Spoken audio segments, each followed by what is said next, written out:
Chapter 13. That's where they keep the secrets, says Poppy. To the east of the airfield stands a low concrete building with no windows. Students are not allowed inside. They say it was built as a bunker in the last war. You aren't sure you believe that. It's not going to be easy as pilfering a jar of copycat from the lab technician's office. They keep it in there with all the other dangerous things. Birdington's office is near there, says Auburn. Are we sure we want to try and steal from right under Birdington's nose? Beak, you correct. And yes, I'm glad you got those bags ready in the shed, but I can't sit back and wait for something bad to happen. We have to do something about it. I say, it's worth the risk if we can find out what's really going on, without the adults watching. Good, says Poppy. But it's going to be a delicate operation. What do you know? You ask. I've been listening, says Poppy. There are 3 rooms, with 3 doors that open into each other, and the copycat is kept in the last room. But I think that just maybe we might have what we need to get through. The sky is full of drifting clouds as you close the pane door to dorm block B. Behind the 3 of you, the windows of rooms are filled with yellow light. To an observer, it would look like you're trying to sneak to Auburn's house, past the teaching block. But you carry on walking, past the path through the hedge to the wells, down the backside of the assembly hall. You press yourself against the breeze blocks at the end of the hall, looking across to the airfield and the bunker beyond. An armoured blimp sits upon the levelled concrete. You creep across the side of the airfield, carefully stepping across thick cables and chains. Halfway across, the moon emerges from the haze of a cloud. If anyone looks out of their window at this moment, says Auburn. They won't see us, you say, edging close to the bunker. Take this, says Poppy, handing it to you. It's an electric torch. Don't worry, it's not hard to use. Just press the button. Has it got batteries inside? Says Auburn.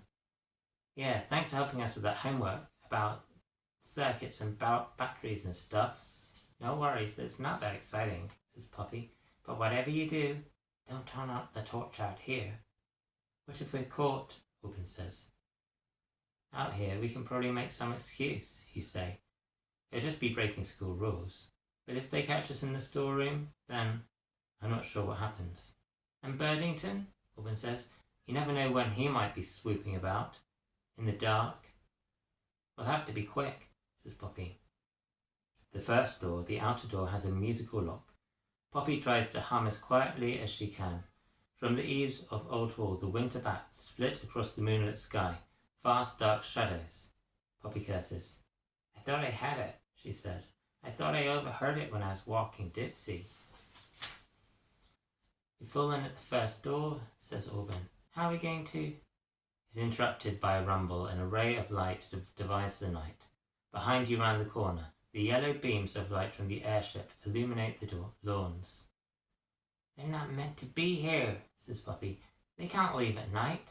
You peek around the corner. The airship is rising from the ground, but then descends again. Looks like they're just reparking, you say. The other ship might be coming in the morning, says Poppy. Try the humming again, says Auburn, before anyone sees us. Let's try. She hums one tune, then another. The door does not yield. Try the Ide Fix from Berlioz, says Auburn. Poppy hums the first few notes, and the door clicks open. You look at him with a question on your face, but he doesn't answer. I'll stay outside and guard, says Poppy. If anyone comes, I can try and distract them. But be as fast as you can. Someone could come by at any moment. You walk through the first room, the torchlight swinging through the space. Auburn startling at the sound of his own footsteps. The room is full of shelves stacked with books and pamphlets of various shapes and sizes. You flick the torch across them. A manifesto by Comrade Myrix, The Republic by Plato, an anthropological study of majors by the Monographic Publishing Society. A little library, you whisper, hardly needs to be locked away. This might well be the most dangerous room in the school, says Auburn. The banned books. And because it's the Empire, it's not enough to censor them. They also have to be catalogued. Auburn reaches to steal the book, but you won't let him, staying his hand. At the end of the first door, the second door. Auburn takes out a thick clay key from his pocket. My dad used to let me play with this big bunch of keys, says Auburn, and I used to press them into this modelling clay I liked. Don't look at me like that, it's very satisfying. You shrug, and Auburn turns the key in the lock, and the thick plated door turns inward, squeaking loudly on its hinges. The walls of the second room are shored up with contraptions and equipment. You walk through the long hall filled with the shadowed objects on either side of the main passage. Copper brain plates, a full mechanized containment suit, 10 gizzard-like chromium magnetizers, a personal aerocopter, glass titration stands seared with burn stains, titanium clamps. You jump as the torch beam flicks across the face. Eyes watching you, you freeze in motion. Auburn takes the torch from you, directing it backwards. You see now that it's the shrine stone, severed, standing silently. Phew, you say, and continue on, coming last of all to... What's that? You ask. It's a sort of glass cage embedded in the wall at the end. You feel both drawn to it and repulsed by it. That's a liquidation chamber, says Auburn. You reach towards it. Don't touch it, says Auburn. It's a shadow lock. He points down. At the bottom of the containment unit is a skeleton of a small mammal, the bones bright in the torchlight. One living thing enters, one living thing leaves. You bring your hand backwards. But what is a liquidation chamber? If they want to remove the powers from someone, they use this, says Auburn. I heard they suck out the shadows from a person, then put them in there, says Auburn. And then they cut off the link between the human and the darkness. I didn't know they could take away the darkness, you say. They can, but it's dangerous, says Auburn. It can kill the human to have to go through that, a sort of a ripping away, and those who survive are heartbroken for all they've lost. But look, Rosie, this is interesting, but there's literally books about this. We need to move on. We have to stick to the mission. Reluctantly you turn, continuing through the room. You come to a thick door with a hatch wheel handle, but as much as you heave at it, it won't move. Auburn tries. At a touch of his fingertips, the wheel glides into motion, spinning to unlock. The bulkhead door swings open. Inside, a small room filled with shelves. Auburn scans the room with the torchlight. There, he says, the beam alighting on a row of glass bottles on the floor, tucked beneath the shelves. He scrambles forwards, examining the labels. Yes, he says, this is it. The copycat solution. Let's go. But you're standing still, staring at the rows of other canisters on the shelves, much narrower and more delicate than the chemicals stored on the floor. Most of them are empty, but inside some of them you can see blotches of darkness. Rosie, says Auburn. You do not move. You are kept firmly in place by a force. It's those canisters. Part of you strains towards them.